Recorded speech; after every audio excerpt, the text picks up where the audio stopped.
نحمدہ و نصلی علی رسولہ الکریم اما بعد فاعوذ باللہ من الشیطان الرجیم بسم اللہ الرحمن الرحیم۔ شروع اللہ کے نام سے جو بڑا مہربان نہایت رحم کرنے والا ہے۔ آج کا جو عنوان ہے وہ یہ ہے کہ وہ کون سے خواب ہیں جس میں رزق میں، مال میں، جان میں برکت کی دلیل ہے۔ آج ان خوابوں کے حوالے سے ہم بات کریں گے۔ اس سے پہلے کہ میں اس کے حوالے سے بات کروں، آپ لوگوں سے گزارش ہے کہ میرے چینل کو سبسکرائب کر دیں، ویڈیو کو لائک اور شیئر کر دیں اور بیل آئیکن کو پریس کر دیں تاکہ ہر ویڈیو آپ تک پہنچ سکے۔ تو چلتے ہیں آج کے موضوع کی طرف۔ سب سے پہلا خواب میں مچھلیاں پکڑنا۔ اگر کوئی شخص خواب میں مچھلیاں پکڑتا ہے تو اس کا مطلب یہ ہے کہ اس کے مال میں، جان میں، رزق میں برکت عطا ہوگی۔ اللہ تعالیٰ اس کو اولاد میں اضافہ، اس کے اولاد میں، مال میں، جان میں برکت عطا کرتا ہے جو شخص مچھلیاں پکڑتا ہے۔ اس کا ایک اور بھی ہے کہ اس کو کوئی بڑا عہدہ، بڑی نوکری یا بڑا روپیہ پیسہ مل سکتا ہے۔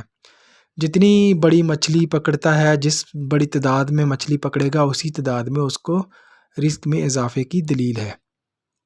اس کے بعد اگر کوئی شخص بہت سارا بڑا باغ دیکھتا ہے، اس میں رنگ برنگے پھول پھل لگے ہوئے دیکھتا ہے، تو اس کا مطلب یہ ہے کہ اس کی نعمت کی فراوانی ہوگی، اس کو نعمت میں اضافہ ہوگا، اس کے مال و جان میں اضافہ ہوگا، اس کی اولاد میں اضافہ ہوگا، اس کی جو ہے روزی روٹی میں اضافہ ہونے کی طرف دلیل ہے، لہٰذا خیر و برکت کی طرف دلیل ہے۔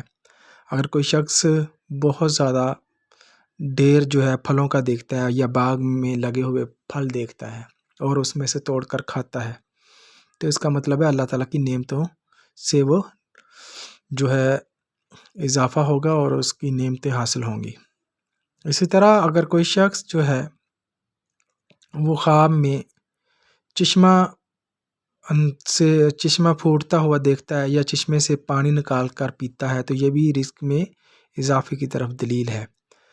تو اگر کوئی شخص اس طرح کے کوئی خواب دیکھتا ہے، یا کوئی شخص پھل کھاتا ہے، یا کوئی شخص کوئی مچھلیاں وغیرہ پکڑتا ہے، یا کوئی گوشت وغیرہ کھاتا ہے، یا اسی طرح کوئی چیز ہے، اجناس ہے، خشک ہے یا تر ہے، اس کو سیل کرتا ہے، تو اس کا مطلب ہے رزق میں مال جان کی برکت کی طرف اشارہ ہے اور رزق میں اضافے کی طرف اشارہ ہے، اور مال میں، اولاد میں برکت کی طرف اشارہ ہے۔ اگر اس طرح کے خواب آئیں تو اس کا مطلب ہے کہ یہ اچھے خوابوں کی دلیل ہے۔